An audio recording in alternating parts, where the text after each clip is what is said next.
خلينا نبدأ الأول بالنايت كالم. والنايت كالم بيحتوي على مادة الإزوبيكلون، ودي تبع العقاقير المنومة والمهدئة. والمادة دي بتزود حاجة اسمها الجابا أو الجاما أمينو بيوتيريك أسيد، والمادة دي بتشتغل عن طريق إنها تبطئ نشاط الدماغ، وده اللي بيساعده على النوم.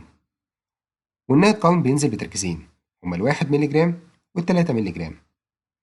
بالنسبة لدواعي استعمال النايت كالم فهو بيستخدم لعلاج الأرق وصعوبة النوم، ويعتبر ملوش أي استخدامات تانية. طيب إيه هي الآثار الجانبية للنايت كالم؟ أو إيه هي أضراره؟ في بعض الأضرار الخفيفة زي طعم كريه أو وحش في الفم أو جفاف فيه، الشعور الدايم بالنعاس، الدوخة والصداع، أعراض نزلات البرد زي مثلا العطس أو سيلان الأنف. والآثار دي بتكون خفيفة وما بتقعدش لفترات طويلة، ولكن في بعض الأضرار الخطيرة زي أفكار وسلوكيات غير طبيعية أو هلوسة، أعراض اكتئاب أو قلق، عدم تذكر المهام المفروض تعملها خلال النهار، وآخر حاجة أعراض حساسية تجاه المادة الفعالة. طيب يا دكتور، مين الناس الممنوعة تماما من استعماله؟ أو إيه هي موانع استعمال النايت كالم؟ طبعا في حالة وجود حساسية تجاه المادة الفعالة الموجودة فيه.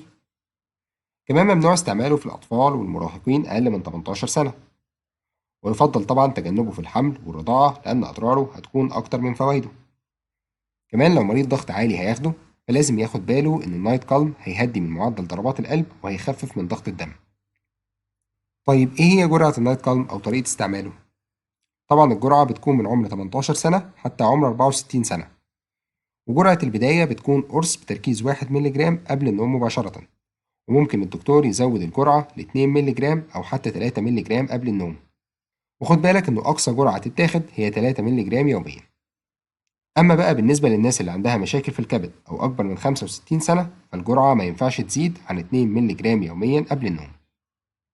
وخد بالك إن النايت كالم ليه بدايل كتيرة بنفس المادة الفعالة زي الماجيك بيكلون والناستاكوران والنوكتيبلون والسليب ايز والسليبوكلون والويست سليب، ولكن خد بالك من التركيزات.